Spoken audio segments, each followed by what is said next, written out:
आज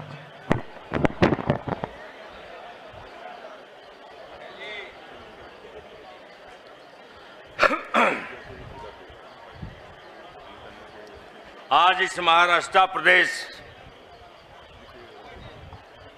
के अंतर्गत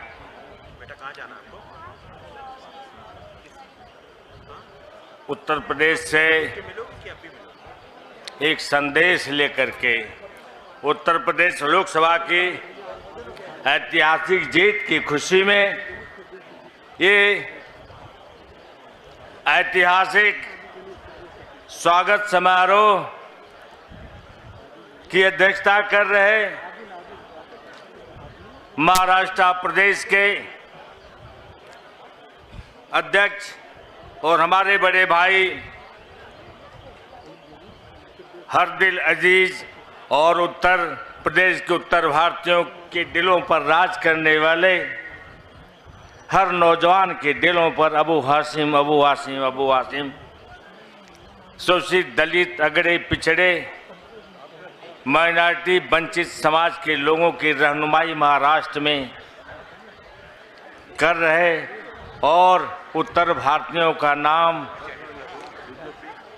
गौरवान्वित कर रहे उत्तर भारतीय के गौरव बड़े भाई अबू हाशिम साहब इस समारोह में आए हम सब के नेता जिनके नेतृत्व में हमें 37 विधायक यहाँ आए हुए हैं। दोस्तों, केवल ये स्वागत समारोह ही नहीं है, बहुत सोचने का विषय कि आखिर में हम क्यों यहाँ आए हुए हैं। परम आदरणीय हम लोगों के सभी सांसदगण और उत्तर भारतीय साथियों, मेरे नौजवान दोस्तों,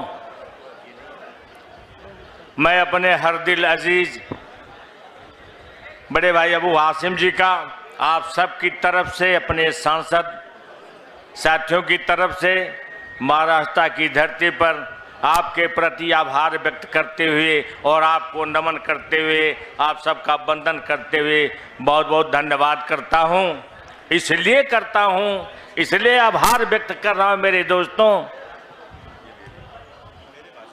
2 विधायक आपने दिया है और हम लोग कहने आए हैं, केवल एक संदेश देने आए हैं कि ये उत्तर भारतीय लोगों,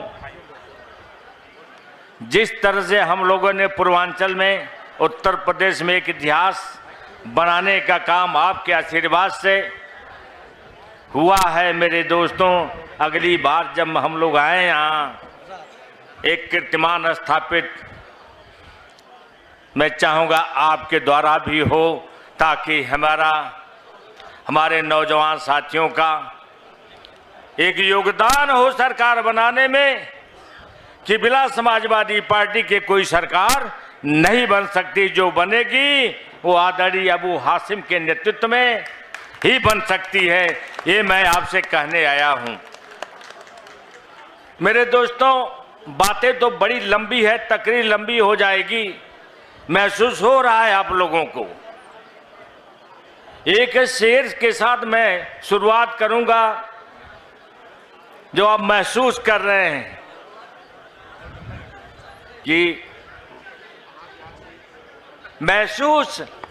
ये महसूस हो रहा है कि दौरे तबाही है, शीशे की अदालत है, पत्थर की गवाही है, दुनिया में कोई ऐसी तमसील नहीं मिलती कि कातिल ही मुहाफिज है, कातिल ही सिपाही है।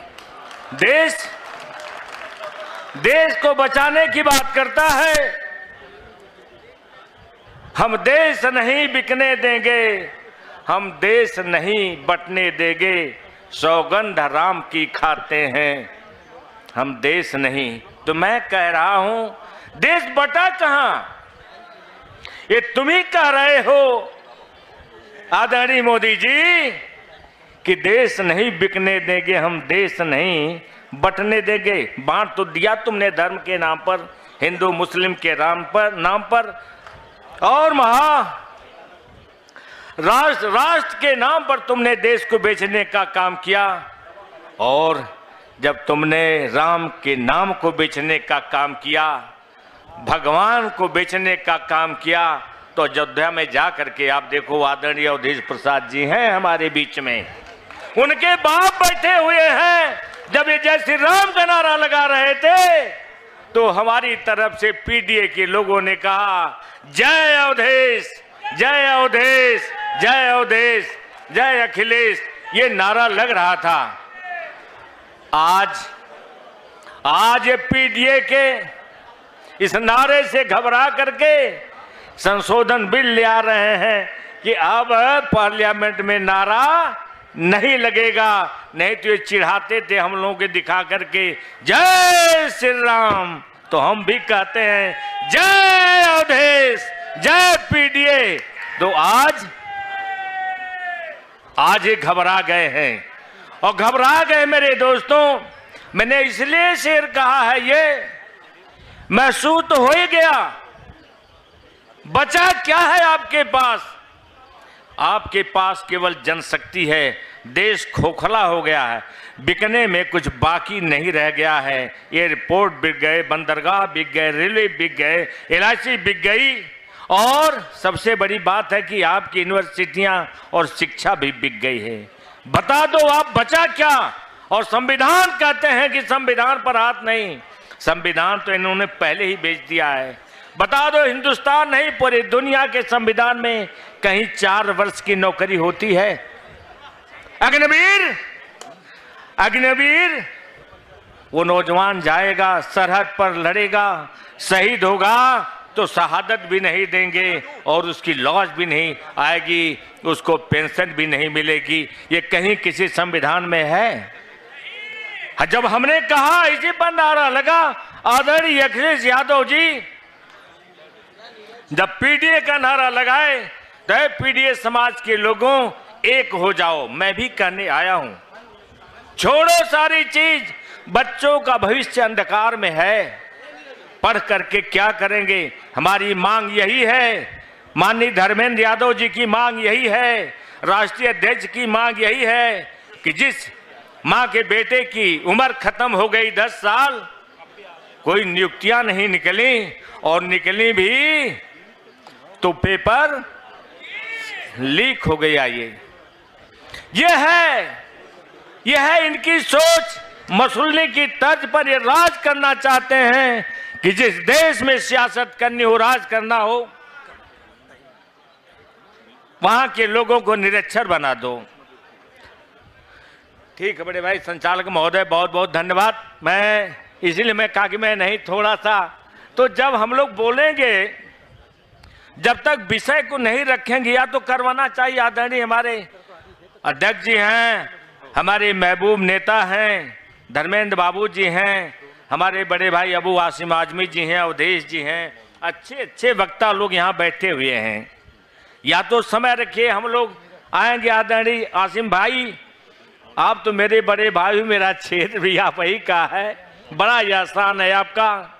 और सच्चाई बता दूं, मैं आपकी, मैंने भाटगिरी मैं नहीं कर रहा हूं, नहीं मैं तारीफ नहीं कर रहा हूं, आपकी कान खोल के सुन लीजिए कि वाकई में आपसे समाजवादियों को जो मजबूती मिली है उसके सिरमौर आप हैं। सारा श्रेय आपको जाता है। उत्तर भारतीयों का शान, उत्तर भारतीयों का मान, उत्तर भारतीयों का गौरव आपने बढ़ाने का काम किया है। इसलिए मैं इस मंच के माध्यम से नहीं बोल पा रहा हूं, कितना मैं धन्यवाद आपका करूं, आपके प्रति कितना आभार व्यक्त करूं। बड़े गौर से, बड़े गर्व से, घमंड के साथ उत्तर भारतीय पूर्वांचल के लोग यहाँ रहते हैं। आंख ने इसके पहले तो यहीं के लोग आंख दिखाते थे, लेकिन आज जब यहाँ का नौजवान आता है तो शरण देने का काम आप करते हो। और कहता है मैं अबू आसिम आजमी का कार्यकर्ता हूँ, समाजवादी का कार्यकर्ता हूँ, तो यहाँ के लोग घबरा जाते हैं कि कहीं न कहीं हो सकता अबू आसिम आजमी आ जाए। इसलिए मैं हृदय की गहराइयों से बहुत बहुत धन्यवाद आसिम साहब, और भगवान से यह मैं कामना करता हूं कि आपके नेतृत्व में इस प्रदेश के आप मुख्यमंत्री बनो, इस प्रदेश का नेतृत्व बनो। हम लोग आपका साथ देंगे, हर तरह से देंगे। और अपने उत्तर भारतीय साथियों से मैं हाथ जोड़ के कहता हूं, सारी चीजों को जब तक जिंदा कौमें इंतजार नहीं करती हैं, डॉक्टर राम मनोहर लोहिया ने कहा था ना, हमारे नेताजी भी कहते थे रोटी सेंक करके खाना।